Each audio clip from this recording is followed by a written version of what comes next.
Ken. I'm going to be talking about domestic violence. Okay, so every 90 seconds in the United States, a woman or male is physically beaten by their partner. Okay,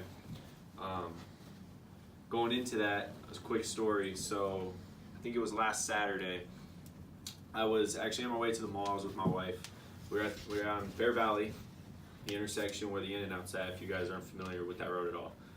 We were driving and we heard this screech. This car did kind of a burnout in the middle of the road, middle of the intersection. I looked back and the passenger door had actually flown open. Well, I didn't see anything. I couldn't really see that well. My wife looked back and saw that the car pulled into a parking lot and saw the door fly open again. So when it flew open the second time, this girl, long blonde hair, stumbled out of the car, complete hysteria, pretty much losing her mind. So I pulled up, I pulled into the parking lot, in and out, got out of the car, I grabbed her. She basically dove into my back seat.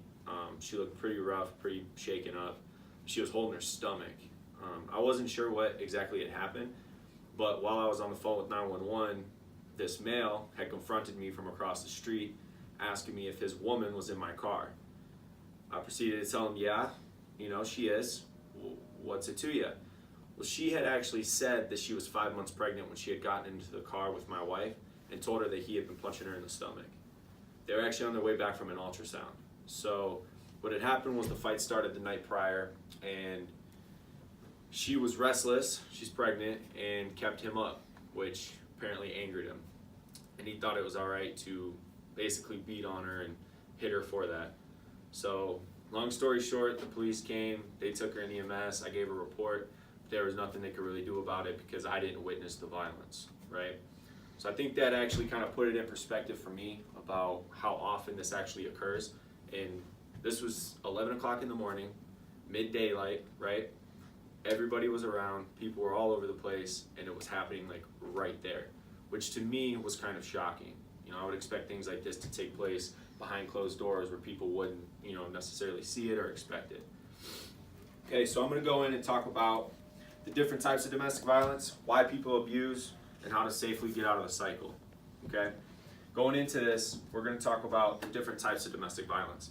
The different types are physical, verbal, mental, cyber abuse, sexual, and financial, okay? So physical abuse is exactly what it sounds like. It's hitting, punching, hitting with a weapon, anything of that nature.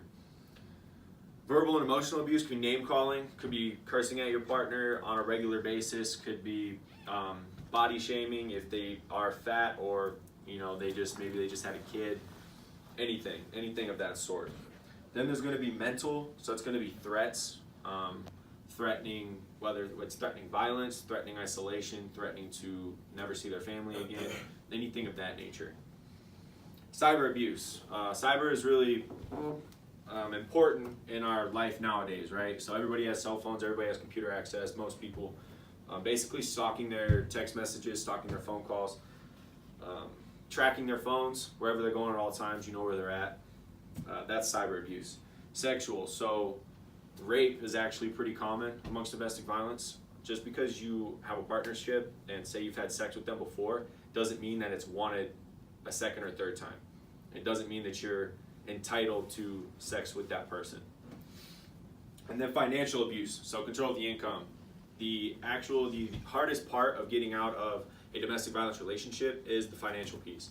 So the partner says you're not allowed to work or you can't work, and they keep the funds and income from them. So if you don't have any money, where can you go? There's not really many options out there. So getting into that, talking about the different types of abuse, we're going to talk about why people abuse.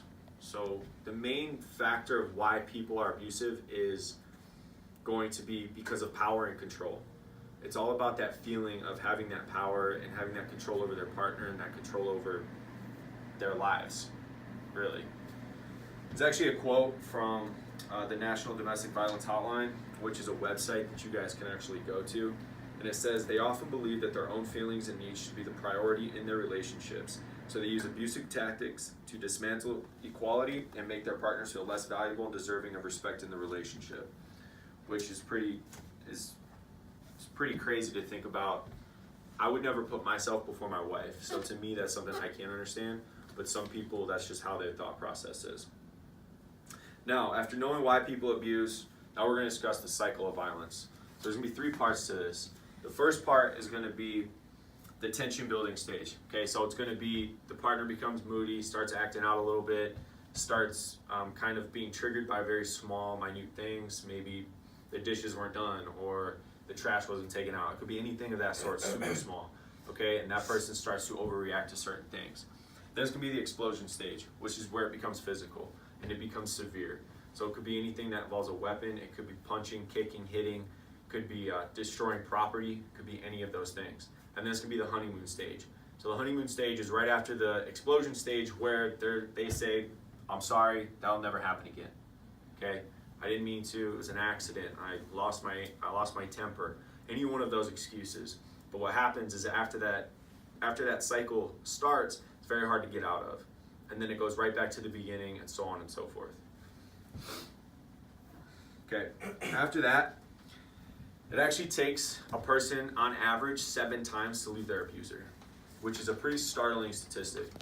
So I talked to a woman, Amanda Ross. She was a community outreach specialist, and she worked for Laura's House, which is a domestic violence agency within Orange County. And Laura was actually a woman who was murdered by her abuser.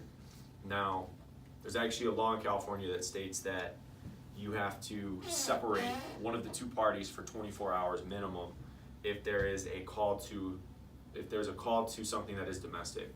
So whether it's an argument, there was physical abuse, anything of that nature, they have to be separated, because the time after the cops left was the time where most of the murders were occurring, was directly after the police left. Some more statistics, nearly 20 people per minute are physically abused, meaning 10 million people per year. Intimate partner violence accounts for 15% of all violent crime in the United States. All right, so today I discussed the different types of abuse, why people abuse, and the cycle of abuse.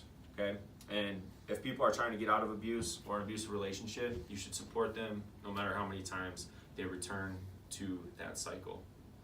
All right, thank you.